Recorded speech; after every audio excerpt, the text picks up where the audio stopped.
Minsan, habang tumatanda tayo ay saka na lang natin nauunawa ng mga bagay na dati pala hindi natin pinapansin.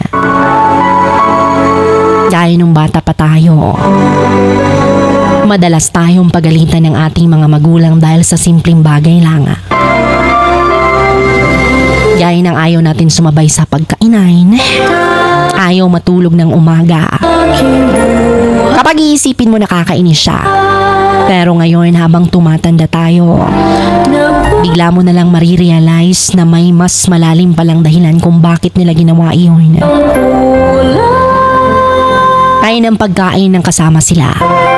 Akala natin simpleng banding lang, pero para pala iyon sa mga oras na darating. Yung ikaw na lang mag-isa ang kakain. Yung nasa trabaho ka o nasa malayo sila, hindi mo na mararanasan ang sama-samang pagtatawa at pagkukwentuhan habang kumakain kayo. Maraming oras na halos wala ka ng panahong maghapunan na ng maayos. Dahil puro fast food. Minsan nga noodles na lang para matapos na agad. Yung pagtulog ng umaga, dati halos lahat gagawin mo para makalusot at magpuyata. Pero ngayon sobrang dami ng trabaho, obligasyon, responsibilidad, at halos manlimos ka na ng tulog dahil hindi sapat ang tulog mo. Gigising ka ng pagod at hindi mo namamalaya na wala palang pahinga ang katawan mo. Tuloy-tuloy ang pagod na parang walang katapusan. Yung bang feeling na pag-absent sila sa special occasion mo, mararamdaman mo ang sakit.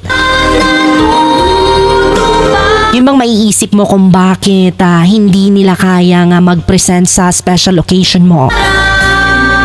Naiintindihan mo na ngayon. Dahil mas pinipili nilang magtrabaho at magsakripisyo para magbigyan ka ng magandang buhay. Kahit pa kapalit noon, ay hindi sila makasama sa importanteng araw mo. Mga kaibigan, yun pala yun. Gusto nilang mabigyan ng mas magandang kinabukasan at oportunidad na sila mismo ay hindi naranasan iyon.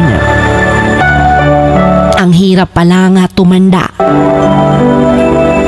Tuloy-tuloy ang oras at minsan, hindi mo na namamalaya na palungkot ng palungkot ang mundo mo. Puro trabaho, responsibilidad.